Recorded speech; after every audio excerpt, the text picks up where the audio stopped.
Please don't throw them away. Let me have them. Sarah rushed forward, her boots squishing as she pressed through layers of garbage. She was several buildings away from the popular Mango Cafe, where they sold pastries, coffee, and other sweet edibles.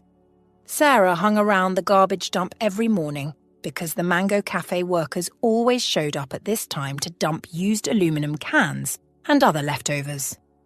The aluminum cans were important to her because she could sell them to recycling companies to earn a percentage. "Don't come close," the mango worker snapped, pressing a palm over his nose. "You stink." Sarah stopped approaching him and sighed. Of course she stank. She had been searching the garbage dump for an hour, looking for anything she could sell. All she wanted was the garbage bag in the worker's hand. It didn't matter that he was rude. Being upset would not pay the bills. "I'll drop the bag here," the worker said. "When I leave, you can come get it." "Thank you, sir." He slid her another glance before hurrying back towards Mango Cafe. "And please get a bath. You stink more than a garbage truck in the middle of summer."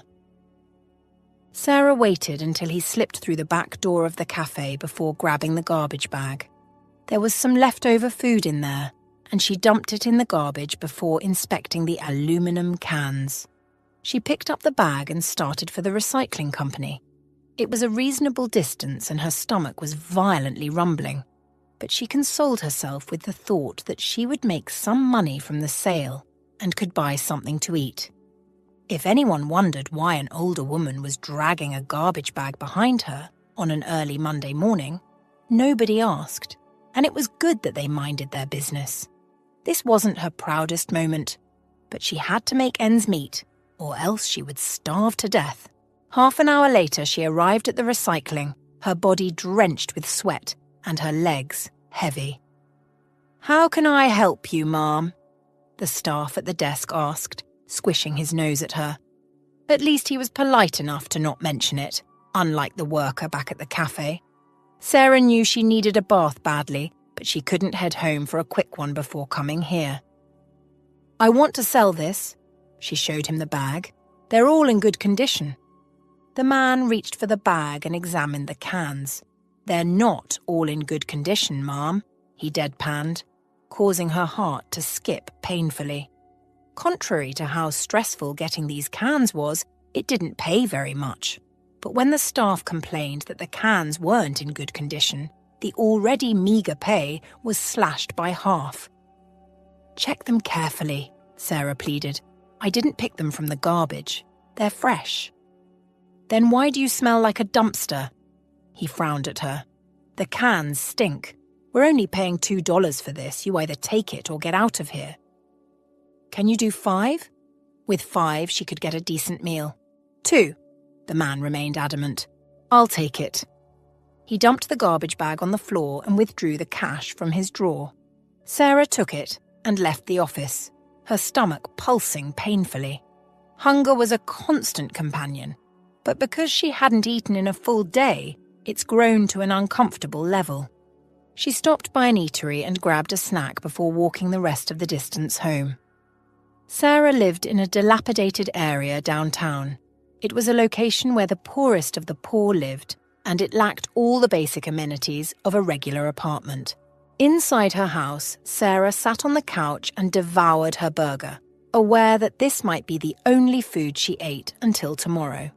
She finished with a cup of water and then hurried into the bathroom to bathe, after which she changed into her regular skirt and a frayed blouse, before retiring to the living room to lie down before her cleaning shift in the evening. Her gaze landed on the picture frame on the wall opposite her, and a sad smile crossed her face at the memories it brought. In the frame, she was 23 years old, 30 years ago, holding an award for the best teacher in Salem School. Those were good times. Sometimes, it was hard to reconcile who she was now to the lady perpetually stuck in that picture frame. Then, life was good. She was pursuing her passion for teaching and being actively rewarded for it. She never knew that life was about to throw a curveball in her direction. As hard as she tried to shake the memories before they pulled her farther into the waves of depression, she couldn't. Her thoughts took her back to the time when she was young and free. Growing up, she had always had a passion for teaching.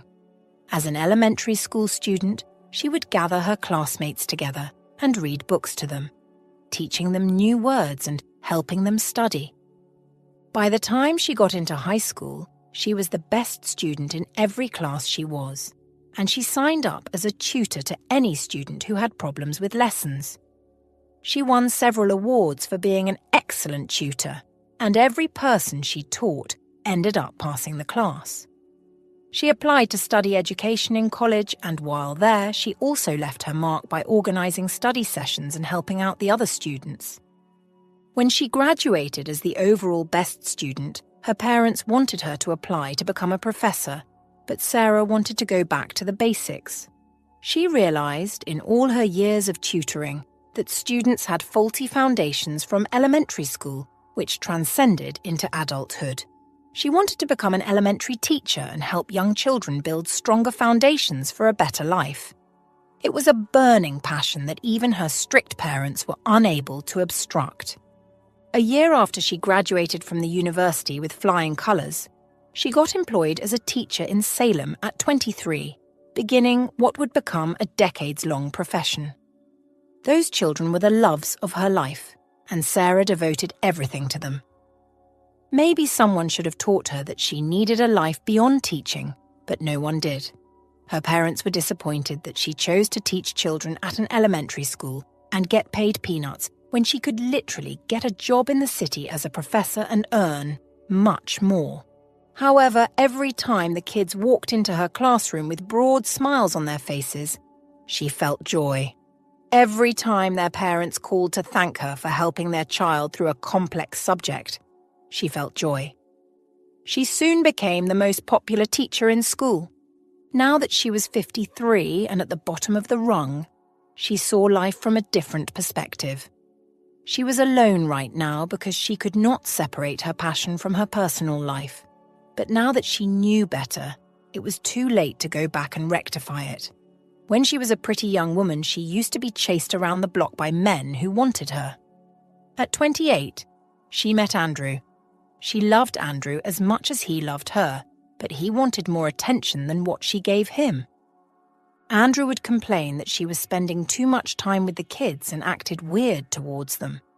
At the time, it was bothersome to explain her passion to him, and they eventually separated because he could not deal with her. Sarah smiled, still staring at the picture on the wall. She wondered if any of those kids remembered her now.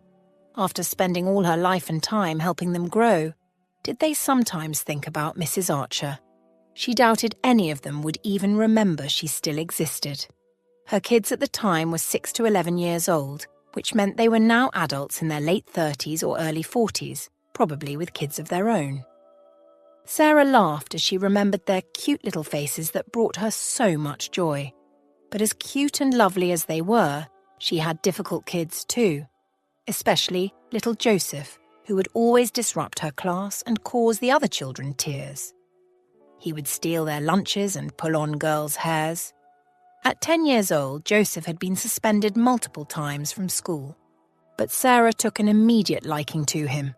He hated her because he didn't understand why she would love him despite all his troubles.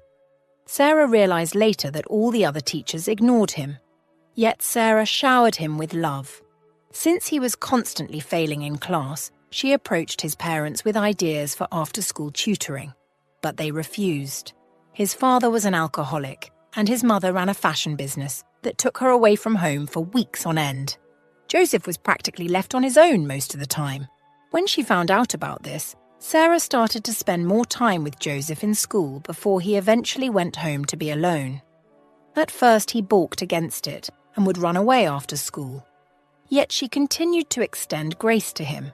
Soon he began to wait for her in the playground, where she would read to him and play until he left. It took out of her time, especially since it was during the time she was dating Andrew, yet she knew Joseph needed her. One day, Joseph stopped coming to school. She went to his house and no one was there. The school principal told her that Joseph's father ran away with him, and it broke her heart. She never saw him again. but whenever she thought about him, her heart would say a little prayer. No kid should live such a difficult life, she thought. Sarah sat up on the couch as the clock chimed 5. Before she dragged her gaze away from the picture, she thought about how the Salem school discarded her. After serving for over 25 years, they called her into the office one day and politely told her it was time to stop teaching. She was 50 years old and still felt young at heart, but the board refused. They wanted someone new, like Sarah was when she started teaching at 23. It was after her forceful resignation she realized what she had done with her life. Her parents were dead, and since she was an only child, she had no siblings. Because of teaching, she had no husband and no partner.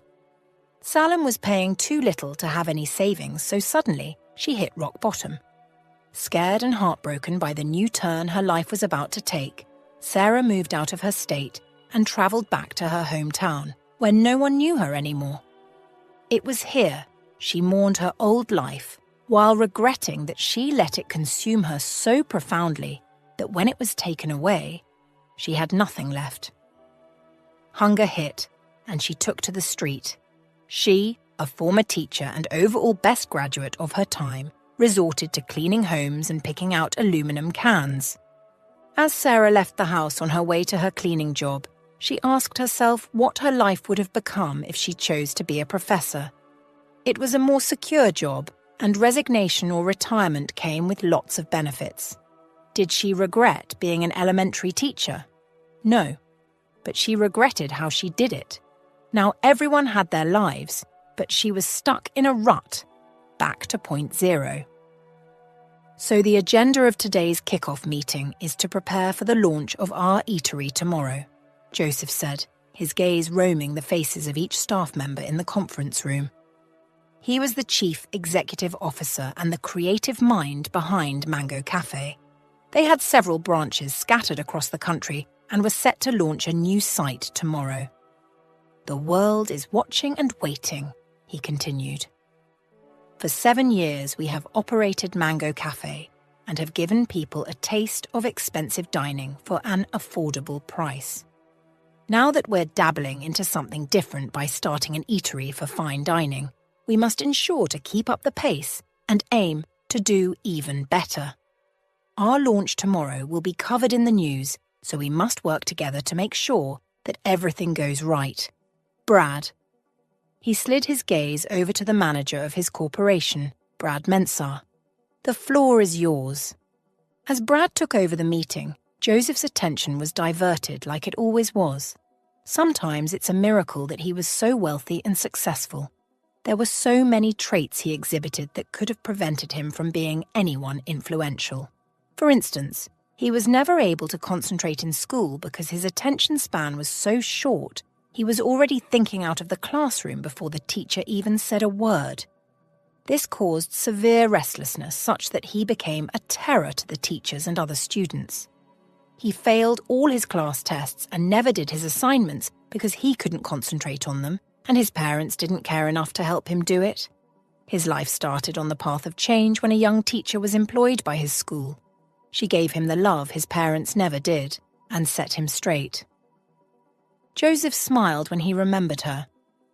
At first he hated her passionately because she saw something in him that he didn't see in himself. As a 10-year-old, he already thought his life was over. His mates were doing way better, but he could hardly spell his name. But this teacher refused to let him wallow in self-destruction. After the close of school, he used to stay in the playground long after everyone had left because there was no one home. This teacher would stay with him until he was ready to go. Not only that, she started teaching him numbers and the alphabet without judging him. In 6 months, he could read a book. Almost a year into meeting her, he was already recording a C on his tests, as opposed to an F. It hurt when one day his father took him out of the state without giving him an opportunity to say goodbye to this excellent teacher. He would never forget her. "What do you think, sir?"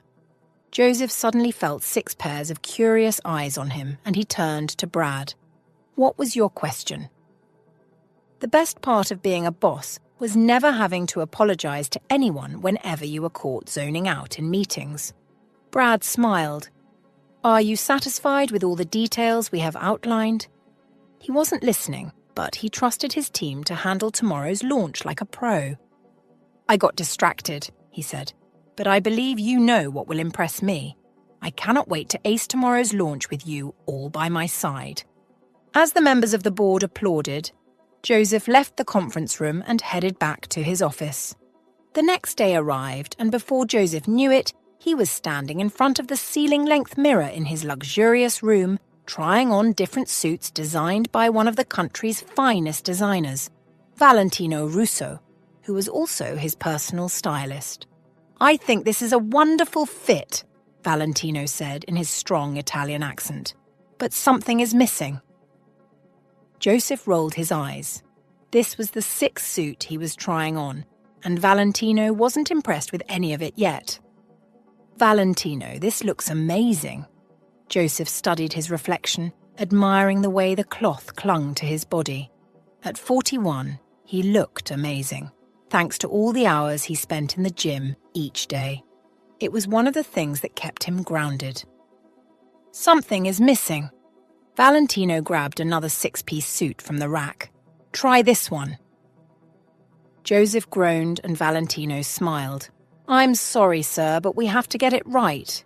You're launching your establishment today and have to look your best. Plus, when you climb on that stage, people are going to be seeing you live. We want to make a good impression," he said. "There are way too many wealthy people who don't dress well. I won't allow you to be part of them." "Fine." Joseph put the suit on and looked at his reflection again. This time a gasp escaped his parted lips. This is the perfect fit, and the soft mustard colour set his skin tone off perfectly. Valentino was standing wide-eyed behind him, also impressed by the outfit, which was a relief. Before either of them could say anything, the door opened, and Brad walked in wearing a black suit. He stopped when he saw Joseph and smiled widely. "You look good, sir," he said. "That colour is amazing on you." "Thank you, Brad." Joseph nodded at his manager. "What's the update? Is everything set? The launch begins in 3 hours." "Yes, sir. I was heading to the location but decided to stop by to let you know that everything is set. People are already arriving and the blue carpet rolls out in 1 hour." "Wonderful," Joseph responded. "You go ahead. I'll meet you there when I'm done." "Okay." Brad headed out, and Joseph returned his attention to Valentino. "Shall we?"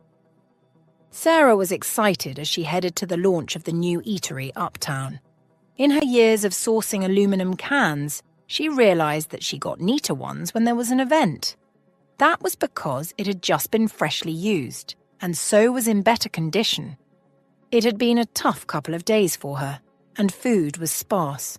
She hoped that with the cans she would get, she could sell them for good money and have good food. As she neared the new mango eatery, she saw the caliber of people posing on the carpet and wondered how it felt to be rich. These people were arriving in luxurious cars, wearing frothy, expensive dresses with handsome and beautiful people in their arms. It was evident that they never had to starve or worry about their next meal like she did. She had never been rich and never had a car, but in the past few years, she had grown accustomed to being poor.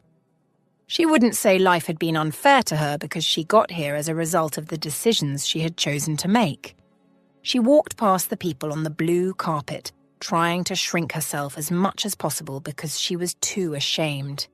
She was wearing frayed clothes that had been in her closet for years, and the skirt had obviously been stitched way too many times. Rich people never liked to associate with someone like her. They would always look down their nose and say cruel things, so she tried to avoid them as much as she could. When she was sure that no one was watching, Sarah slipped through the revolving doors and into the restaurant.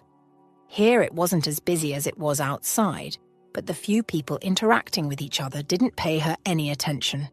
She took out the garbage bag stuffed in her pocket and started to scour for empty cans. Around her, she could hear people laughing and having fun, but she concentrated on her task and quickly started filling up the bag. Despite feeling self-conscious, Sarah was excited about how much she would make from reselling these cans. It should be enough to take care of her breakfast and dinner today, and maybe something light for tomorrow. It wasn't until next week before she'll be paid her salary from the cleaning job she did. The trash bag was almost filled when she heard someone growl behind her. "Who the heck is this?" Sarah froze because although she had her back turned to the voice, she knew the harsh question was directed at her. "I'm talking to you. Who the heck are you?" Shakily, Sarah turned, meeting the gaze of a tall, bulky man in an expensive black suit. He was staring disapprovingly at her, and she swallowed. "Good morning, sir," Sarah greeted in a placating tone. "I'm just here to pick up these empty cans." She gestured to the garbage bag. Her answer seemed to annoy him further, and he took one step towards her. "Who let you in?" When she didn't respond quickly, he scowled. "Who let you in?" "No one. I came in through there." She pointed to the front door. By now she could feel a bunch of judgmental eyes on her, and she wished she could disappear. "You could be arrested for trespassing, do you know that?" "I'm sorry, please," Sarah begged. "I just wanted some of these cans. I'm not here to cause any trouble." "I've told security to watch out for people like you," he growled. "You ruin things. Look at the caliber of people around. They'll feel so uncomfortable with you here. Get out of here. Now." Sarah started to walk towards the front door, dragging the bag along. The man snatched the bag from her. "This doesn't belong to you." "Please." Tears stung her eyes. "I plan to resell them to get money to feed today. You have no use of them. They're empty cans." "You came in here to pick them up without being invited. That's stealing." Before she could respond, the man grabbed her arm and stalked toward the hallway at the back of the restaurant. "And you can't go through that front door. No one else should see you." They approached the back door, and the man violently pushed her into the backyard. Sarah staggered and found her balance before she fell. "Please." She ran to him before he slammed the door shut. "I'm not asking for money or food. I only want those cans. You don't need them." "If I see you around this property again, I promise I'm calling the police," he yelled. "Go find your cans elsewhere." He banged the door shut, leaving her empty and heartbroken. Tears fell down her face as she walked back towards home. She was accustomed to being treated like trash, but this one hurt to the bone. The garbage bag was already filled. All the man had to do was let her take them. It wasn't like they needed it for anything. They would trash it at the end of the event. Passers-by stared funnily at her as she hurried down the road towards home, and Sarah wiped her tears to lessen the attention. There was no need to cry. All she had to do was move forward. She would probably return later in the evening to check the trash for those cans, but they would no longer be in topmost quality at that time. It didn't matter. She would manage whatever she was given for them. Waiting till evening meant she wouldn't have breakfast, and as she walked, her stomach grumbled with hunger. She started to hum one of her favourite songs to get her mind off it. She would survive, no matter how hard life seemed at the moment. "We did well," Joseph raged. All the dignitaries that attended the opening ceremony were proud and spoke only wonderful things about the food. "Why am I being cancelled on social media?" He pointed furious gazes on his staff. "Can you all stop looking at me and tell me what is going on?" For his mental health, Joseph hardly used social media, so he didn't find out quickly that he was being criticised across all platforms shortly after his launch. He was home popping champagne with friends in celebration of a wonderful opening ceremony when he started receiving calls about a certain video online. Getting through the night was tough, and he was tempted to check the internet and see what the ruckus was about. But he managed not to, choosing to wait until he was at the office to require a valid explanation from his staff. He had put a lot of money and effort into ensuring the launch was successful, and this buzz annoyed him greatly. He noticed the other board members throwing covert glances at Brad, and it incensed him further. Brad? Joseph swiveled his chair in Brad's direction. You're the general manager, he said. You're in charge of everything, down to the minute detail. I need you to get up and tell me what happened. Right now. He also directed a glare at Anna, the young intern who handled the business's social media pages. What are people saying about me? And what's this video they keep talking about? I'm not paying you all to sit on your asses. I need information. When he slammed his fist on the table, Anna flinched and jumped to her feet. I'm just going to play the video, she said in a shaky voice, and Joseph watched her scurry all the way to the head of the conference table, where she connected her computer to the overhead projector. In another moment, a recording began to play. The incident happened inside the eatery, and the first person Joseph saw was Brad yelling at an old lady whose face was obscured by the camera. She was holding a trash bag full, covering in Brad's harsh presence. Anna, give it more volume, please, Joseph ordered, and Anna nodded. She hit a key on her laptop, and he could now hear the voices of Brad and the old lady. I've told security to watch out for people like you, Brad growled at the woman in the video. You ruin things. Look at the caliber of people around. They'll feel so uncomfortable with you here. Get out of here. Now. The elderly woman started to leave, but Brad snatched her garbage bag and yelled, This doesn't belong to you. Joseph's blood boiled as the lady begged, but Brad refused her. To worsen the incident, he grabbed the old lady by her frail arm and threw her out through the back door. The video ended, and the conference room was plunged into an uncomfortable silence as Anna hurried back to her seat. For several minutes after the end of the video, Joseph remained speechless. He wanted to wring Brad's neck and punish him, but he chose to compose himself and stay calm because Brad had been a staff of this company for more than 5 years, and he didn't believe in throwing out staff so flimsily after they've served you for a long time. Yet, he was disappointed in his manager. Brad, he called, and the manager shot to his feet, shame and remorse in his eyes. Sir. How could you do that to an old lady? He asked. She didn't come there begging for crumbs of food. She only wanted those empty cans. What did you do with those cans after the event? Brad sniffed. I guess it was thrown away, I don't know. It would have meant the world to that woman, Joseph said.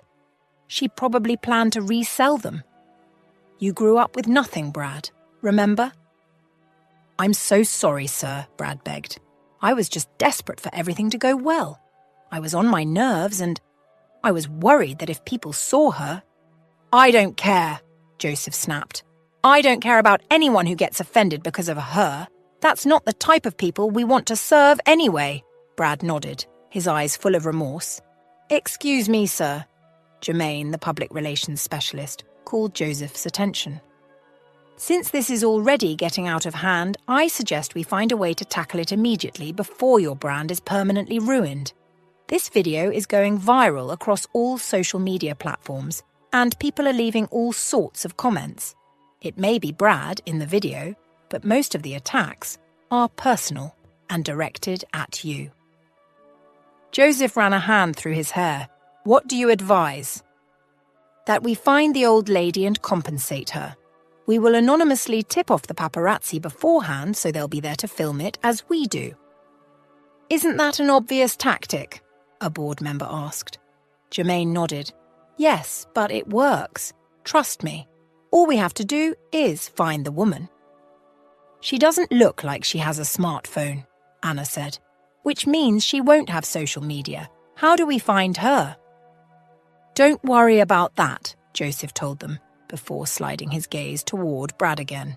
Since this is all Brad's fault, let him find her.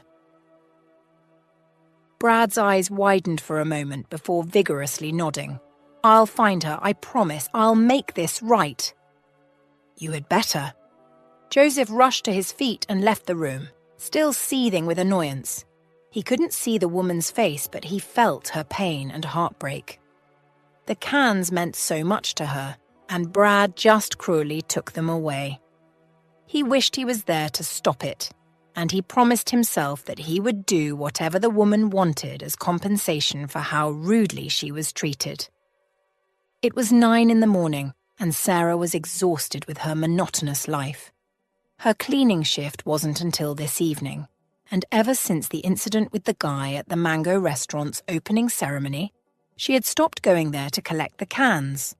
The man's behaviour hurt her so much that it also grazed her pride, and she had been unable to pick herself up since then.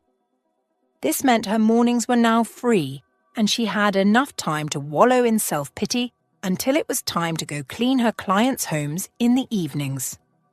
The only joy that Sarah felt right now was that her salary would be paid in a few days, and she would finally be able to have a nice meal. She was still thinking this when someone knocked. Sarah got up from the couch, her eyes crinkling curiously as she walked to the door. She had no friends in town, which meant no one ever visited her. "Are you in there, Miss Archer?" Miss Archer? The person knew her name. She jerked the door open, and a loud gasp fell out of her mouth when she saw who was standing on her crumbling doorstep. It was the mean guy from the restaurant who had pushed her out so rudely. Scarred and worried, Sarah tried to shut the door in his face, but he anticipated the move and quickly slid his leg through the door, stopping it from closing. The door banged against his feet, and he howled with pain. "What do you want?" Sarah yelled, noticing the sleek black car behind him. "Why are you here? I didn't do anything to you."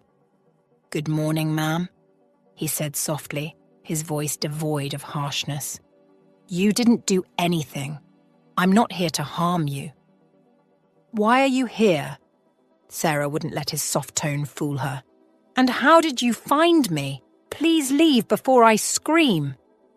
"You don't have to do that, ma'am. Please," he said. "Can I come in?" "No," Sarah frowned. "Why would I let you in? What do you want?" "My name is Brad Mensah. I am—" Sarah scoffed. "I don't care who you are, mister. I want you to leave."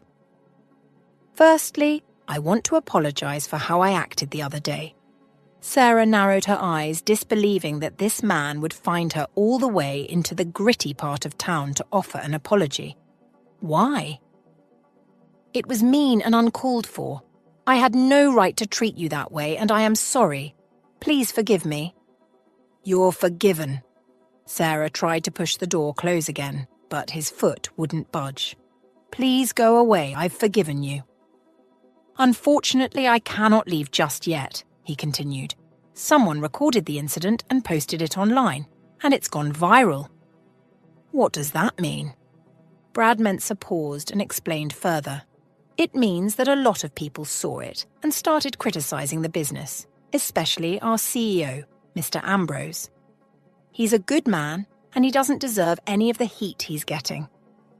"So what has that got to do with me?" "He wants to compensate you," Brad said. "So he requested that I find and bring you to the headquarters today." "What?" Sarah's blood froze in her veins and there was a loud zing in her ear. "I said our CEO, Mr. Ambrose, would like to compensate you for the trauma you were caused, and he requested that I bring you to the—" "I heard you," Sarah said. She knew that the idea of being compensated was just a ploy to get back into the public's good graces, and not in any way a show of care for her. But should that really matter, since she would be getting compensated? This meant she probably might get cash gifts, food items, or any other freebies they deemed fit to offer. Who cares that it was a media stunt as long as she brought these gifts? She wasn't in any position to be prideful and picky right now. "Would you please come with me, Miss Archer?" Brad pleaded. "We would really love to make it up to you." Sarah decided quickly and nodded. "Yes, I will come with you." "We have anonymously tipped the paparazzi that the CEO, Joseph Ambrose, will heavily compensate the old lady in the video today at the Mango headquarters, and several reporters are on their way here as we speak," Jermaine said. "They'll take pictures of the process and post it online to dilute all the hate we've been receiving. It's already working, Anna said excitedly, tilting her laptop screen in Joseph's direction.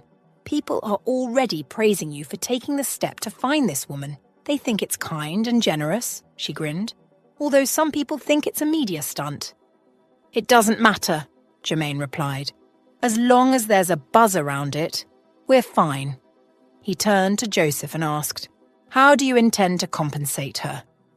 The world will see it. We have to make it good. Joseph sighed heavily while leaning against his chair. He didn't like to do good for the public view, which was why he preferred to work silently with charities and benevolent organizations.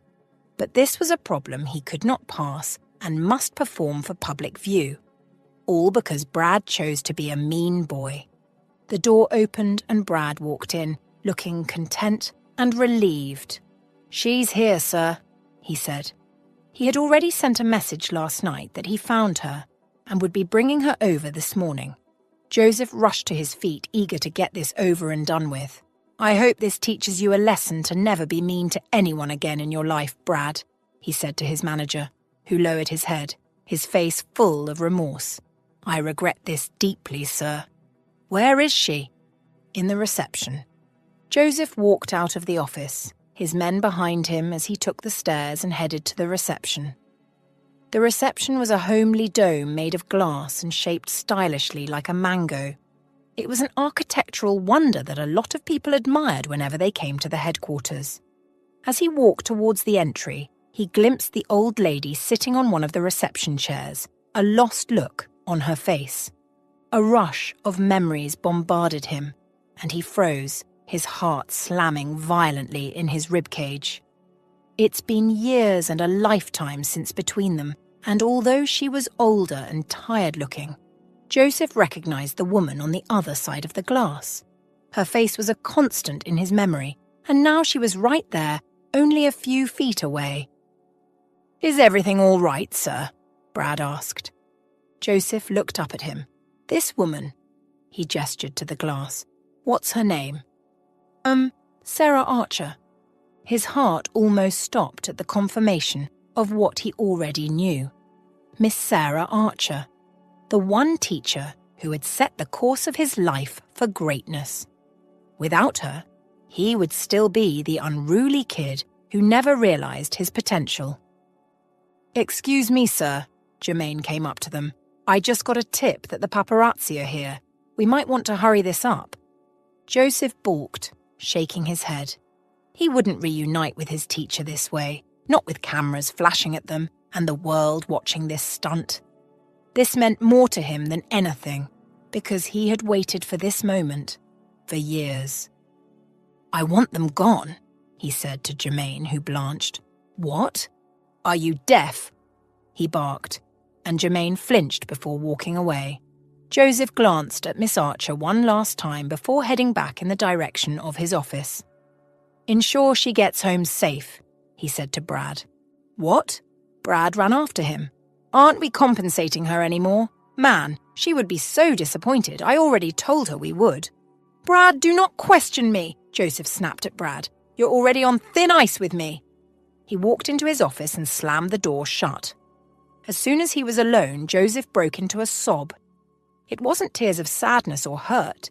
It was relief. Miss Archer. All his core memories from childhood were about her. She changed his life, and even as a little boy of 10 years, he knew it. Growing up, he never really had love from either parent. Mum was too fixated on work and Dad was an alcoholic. They let him run wild and do whatever he wanted, which, to him at the time, was amazing until it wasn't. At 10 years old, he could hardly spell his name. He kept failing all his tests and became the runt of his class. The only way to get attention was to be loud and horrible to his classmates and teacher. Everyone hated him, and no teacher could stand him until Miss Archer. She never yelled or blamed him for his failures. Instead, she spoke faith and strength into him. He was 41 years old now, but he would never forget the words she said to him one day on the playground. Joseph, I believe in you. You can do this. There's some hidden strength in you and I can feel it. You have everything it takes to be the best." Miss Archer looked at Joseph smiling, but then her smile suddenly vanished and her face turned serious. "Now go out there and prove it." He never forgot those words. Even when his dad woke up one morning and decided they were leaving town for good after an altercation with Joseph's mother, he clung to those words. Whenever he was stuck in a difficult situation, he would remember those words and draw strength from within. She was right. He always had the strength to overcome whatever he set his mind to. It was with this strength he finished high school and went to college, and it was with that same strength he dropped out to work at a restaurant when he couldn't pay for his tuition. And it was with that same strength he would start Mango. 5 years ago, he returned to Salem looking for her, but they said she resigned and had no idea where she was. It broke his heart, and he'd been on the lookout for her ever since. What could have happened to her? She always looked young and beautiful, but now it was hard to see the beauty. Yes, she was now advanced in age, but that didn't explain the stress on her face. He could see hardship, and he hated it. Compensation wouldn't cut it, especially not in front of the cameras. He owed his comfortable life and success to her, and he would ensure she got the best of him. She would never have to pick aluminum cans off the floor ever again. Sarah woke up the following day feeling more than a little depressed. Yesterday started really well, but then it went downhill really quickly. The lying, cheating Brad Mensa promised her compensation at the headquarters, and she had gone there with high hopes thinking she would get something for her trouble. Only for her to be driven back home without a single penny. At least Brad had the grace to look embarrassed as he gave her a stale story about the CEO having to run an errand quickly. It confused her, because why did he have to lie about what happened? He didn't even have to bother coming all the way to apologize when he would back it up with a blatant lie. There was a soft knock at the door, and Sarah frowned. At first, she thought it was her imagination, but then she heard it again. "I swear, if it's Brad, I will knock him out," she snarled, yanking the door open with a frown on her face. However, the person at the door wasn't Brad. She didn't know who he was, but there was a distinguished air about him that calmed her. Behind him, on her porch, was a sleek black car, manned by a bulky security guard. Sarah returned her attention to the man standing before her, meeting his gaze. Something about him touched a deep part of her that she had buried for years, the part of her that was a teacher. Not this 50-something-year-old woman who struggled to make ends meet. "Who are you?" she asked softly. "Miss Archer." His dark eyes turned glassy with tears and she inhaled sharply, unsure of what to do. "It's me." She began to rack through years of memories, trying to remember where she had run into this young man who was getting emotional at her door. "Joseph," he said. "Joseph Ambrose." Her world stopped, then tilted on its axis. "What?" she gasped, finally clicking that this was Joseph, the 10-year-old student who had disappeared from her life so suddenly after she had grown accustomed to him. She instinctively touched his face in disbelief, her heart expanding in her chest. "Joseph, it's me," he whispered, his voice cracking up. "I've missed you, Miss Archer." "Oh, Joseph." She threw her arms around him, tears falling down her face in torrents. Her world had been gloomy for a long time, but this was the best thing to happen to her. Since Joseph disappeared years ago, she had never stopped thinking about him. He left so suddenly when he was beginning to gain his ground, and it hurt her deeply. "Joseph!" She pulled back to stare into his face, her gaze roaming his features. He had grown older now, but on closer inspection, she could see the faint resemblance to the little boy she knew 30 years ago. "How did you find me? Please come inside and tell me everything." Sarah pulled him into the house, and Joseph's heart broke further. Her home was completely impoverished. He stayed silent and let her push him gently onto a rickety couch. She looked excited to see him, and Joseph was glad that she had kept him in her heart the same way he did her.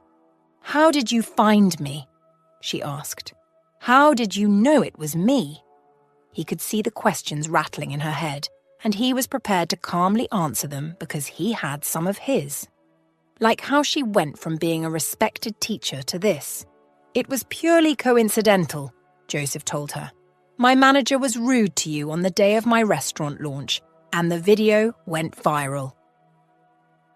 Sarah's eyes widened. "What? The mango franchise belongs to you?" "Yes, ma'am." Joseph giggled at the awe in her gaze. "Can you believe that?" "What?" She touched his face with motherly affection. "Of course I believe it. I always knew you would be someone great and successful. Didn't I always tell you?" "Yes." He nodded, remembering all those beautiful words she spoke into his life. "I saw you yesterday," he continued, "at the headquarters, but the paparazzi were present, and I didn't want to turn our reunion into a public spectacle." "Oh, I thought I'd been scammed," she laughed. "Plus, I've always known Mango. I go to the Mango Cafe in town on some days to search for used cans. Who knew you owned it?" She ruffled Joseph's hair, and he felt like a kid instead of a 41-year-old man. "Tell me, how was life for you when you left?" Joseph sighed. "It was hard. My father took me away to punish my mother because she never had time to look after either of us," he explained. "He thought my mother would come to her senses and chase after us, but she didn't. My father realized he didn't want to be saddled with the responsibility of a child and put me in the foster care system and claimed mental illness." "Oh my goodness." Mrs. Sarah grabbed Joseph's hands. "I'm so sorry." "I wasn't close to him," Joseph said, "so I didn't really miss him. I missed you, though." His eyes shone with unshed tears. "You were the only person who ever showed me love, and I kept trying to come back to see you, but no one let me because I was too young to make that decision." Her hold tightened on his hands, giving Joseph strength. "But I held on to everything you told me. It was easy to fall off because no one really cared. But I didn't want to disappoint you, so I paid attention in class and did everything right. It was tough, but like you said, I always found strength." "What about your parents?" she asked. "Have you reconciled with them?"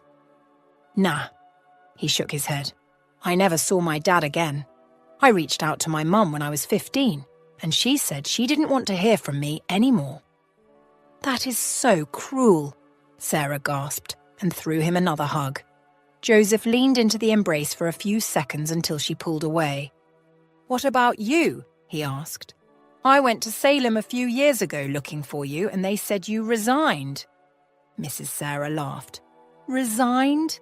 They fired me?" "What?" "Yes." She narrated everything that happened. "I was 50 years old and had nothing. I gave all my life to teaching, and it felt like everything I did was a waste. Although I don't regret it," she smiled. "I wish I poured more into myself." Joseph returned her smile. "Listen, I know nothing I ever do will make up for all the time that's lost, but it's been 40 years in my life, and no one ever did more for me than you. You set my course, Miss Archer, and everything I am today, I owe it to you." Tears fell down her face, but Joseph continued, feeling close to tears himself. "It's been 30 years, but it feels like yesterday. I love you, Miss Archer, for being the best teacher. For children like me, who have no one and who have looked down on themselves because they have nobody to uplift them, they all need someone like you. I'm glad I encountered you, or I'd have been in the street like my father." She broke into a sob, and Joseph held her for a long time as they cried together. He had always envisioned what their meeting would be like, and the reality was way better than any imagination. Slowly he pulled away. He took a deep breath and looked at Sarah with his big brown eyes. "Your days of picking up used cans are over, Miss Archer. You changed my life, and so I will do everything in my power to change yours." Joseph stood up and smiled at Sarah. She was confused. A few moments later, Joseph was holding her hand and leading her to the car. "Where are we going?" Sarah asked, smiling at Joseph. "You've been tight-lipped about this." "And I'm going to remain tight-lipped until we're there," he replied. "You're not going to ruin the surprise." "Oh, Joseph, you're scaring me," she groaned good-naturedly and slumped in the passenger seat. As much as he wanted to keep a straight face, Joseph couldn't. He was excited for what he was about to do, and he knew Miss Archer would be, too. They were in the highbrow part of town, where the wealthy citizens lived. His home was just around the corner, but he wasn't going that way. He had somewhere else in mind. A comfortable silence ensued between them for a moment, until Joseph pulled the vehicle in front of a compact house and switched off the engine. "What a beautiful house," Sarah said, looking out the window. "Is this your house?" Joseph didn't say anything. He only smiled. "Come on." He hopped down the car and helped her with the door. There was a frown on her face as they walked down the beautiful flower path to the front door. Her frown deepened when he withdrew a bunch of keys from his pocket and unlocked the front door. "Young man, if you don't tell me what is going on, I will—" Joseph laughed heartily and heralded her into the house before giving her the keys. "It's your house." "What?" Her mouth fell open. "What do you mean?" "It's your house, paid in full. For you." "No!" She shook her head. "No." "Yes." Joseph nodded, his smile wide. "You're now officially a homeowner. You can move out from that old apartment." Sarah gasped and ran into the house, laughter bubbling from her lips. Joseph walked behind her as she admired everything in the house while giggling all the way from the living room into the kitchen. As she raced into the ensuite room, Joseph hid his smile because she was in for another surprise there.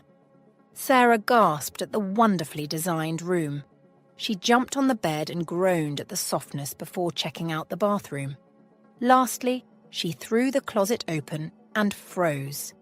It was filled to the brim with expensive clothes, shoes, and bags, all befitting for her age.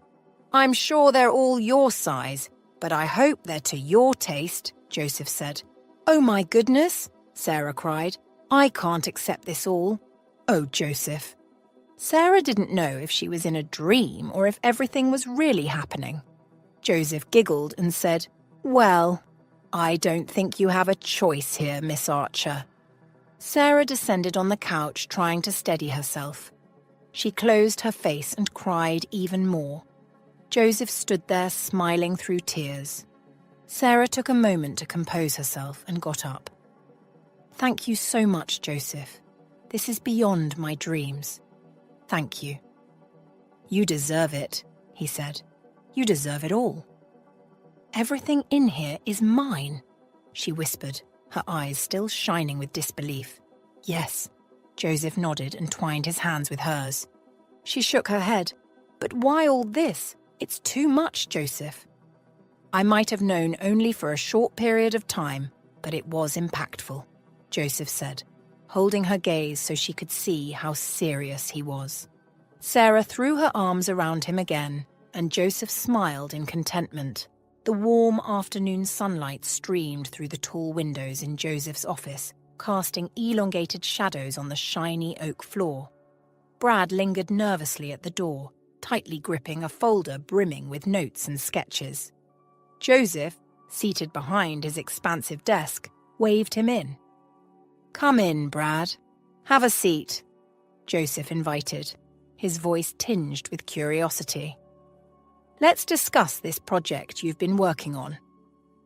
Brad settled into a chair opposite Joseph, his hands trembling slightly as he spread the documents on the desk. "Thanks, Joseph. I also want to apologize again for what happened the other day." Joseph looked up from the papers and met Brad's gaze. He let out a sigh and replied with a calm tone, "It's okay, Brad. Maybe if you hadn't done what you did that day, I wouldn't have found her either.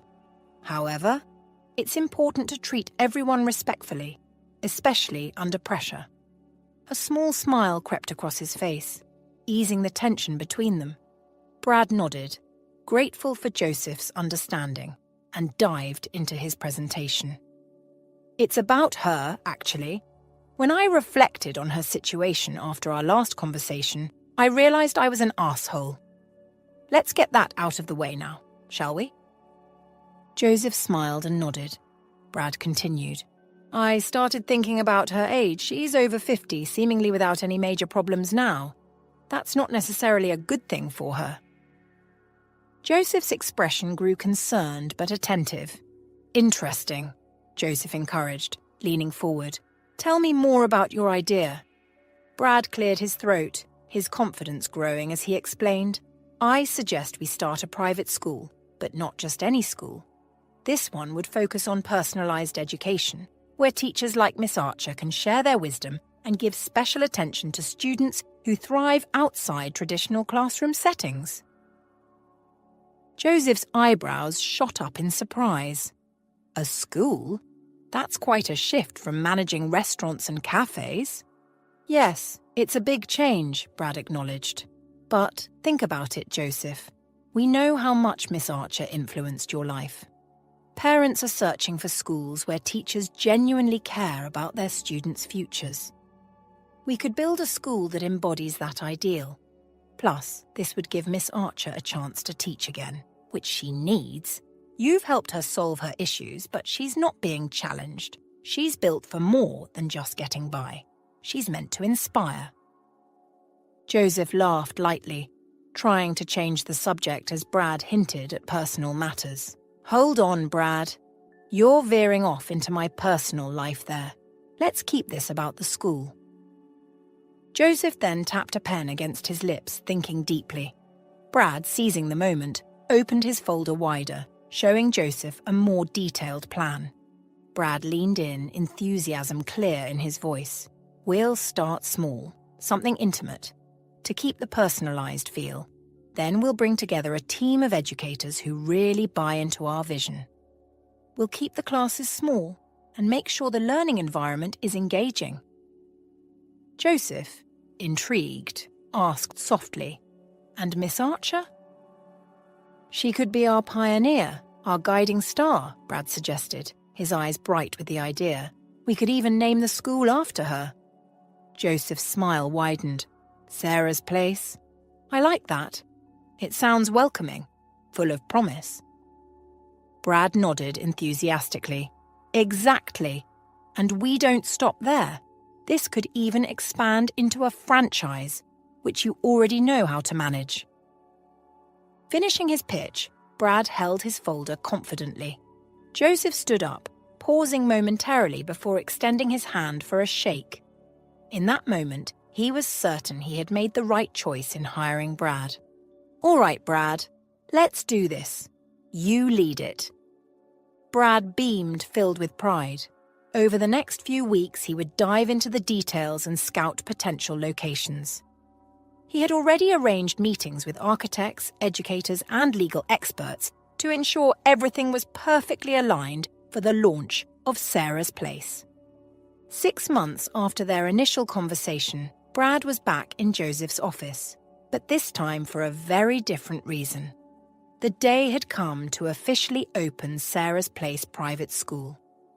The building buzzed with excitement, adorned with colourful banners and balloons, as community members, teachers, and future students gathered. Brad, now confident in his role, took the stage with a broad smile. Today marks a new beginning, he started, scanning the crowd of eager faces. We often say that a good education can change a person, but a good teacher can change everything. Here at Sarah's Place, we are committed to proving just that. The audience erupted in applause, resonating with the promise of this new educational endeavour. Brad continued, To lead our school, we needed someone exceptional, a person with not only knowledge and experience, but also heart and dedication. The room quieted in anticipation. It is my greatest honour to introduce the principal of Sarah's Place. Please join me in welcoming Sarah Archer. At the mention of her name, Sarah, seated in the front row, felt a mix of surprise and overwhelming joy. She stood slowly, her hands trembling slightly, not from nerves but from the realization of a dream she thought was beyond her reach. She made her way to the stage, the applause growing louder with each step. As she joined Brad, he handed her a small bouquet of flowers and whispered, "Thank you, Sarah, for inspiring this. We couldn't have done it without you." Sarah took the microphone, her voice steady but filled with emotion. "Thank you, Brad, and thank you, Joseph, for this incredible opportunity. To everyone here, I promise to dedicate every day to making Sarah's place a home of learning, kindness, and inspiration. Together, we will change lives." Joseph, watching from the sidelines, felt a profound sense of fulfillment. This was not just a return of a favor, it was the creation of a legacy. As the crowd cheered for Sarah, Joseph realized that finally his life had meaning beyond his business successes. The ceremony concluded with tours of the school, laughter, and conversations filled with hope and aspirations. As Joseph and Sarah stood side by side, observing families exploring the new classrooms, they shared a quiet moment of reflection. The buzz of excited voices discussing the future echoed around them, but in their shared silence, there was a profound understanding. Words were unnecessary. Their mutual smiles conveyed it all. They had come full circle. In that moment, both felt a deep sense of accomplishment and peace, knowing they had not only changed each other's lives, but were now set to change the lives of many others. 6 months after the grand opening of Sarah's Place, the school had become a vibrant hub of learning and community engagement.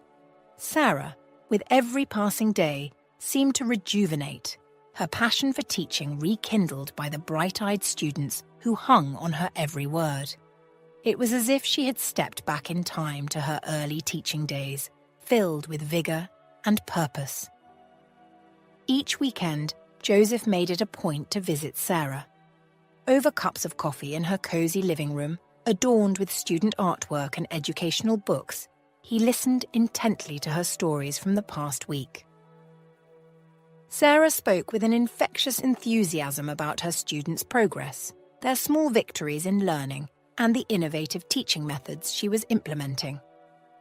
"What a joy it was, Joseph, to see them finally grasp fractions," Sarah would exclaim, or, "Emily wrote her first poem, and it was about her cat. Can you believe it?" Joseph found himself engrossed in these tales, his admiration for Sarah growing with each visit. This ritual slowly wove a deep, familial bond between them. Joseph began to see Sarah not just as a mentor or a colleague, but as a maternal figure in his life, a source of wisdom and warmth. Sarah, too, felt a maternal affection toward Joseph, proud of the man who had helped her change her life and treated her with such respect and care. One peaceful Sunday, as they sat watching the autumn leaves flutter down in the gentle breeze outside her window, Sarah turned to Joseph and said softly, "You know, Joseph, this school, it's more than just a job for me. It's given me a new lease on life." Joseph smiled, taking her hand in his. "And for me, it's given me a family. I can't thank you enough for everything, Sarah." They both looked out the window, comfortable in their silence, feeling the peace that had settled over their lives. In the years to come, their bond would remain steadfast, a testament to the power and the enduring spirit of true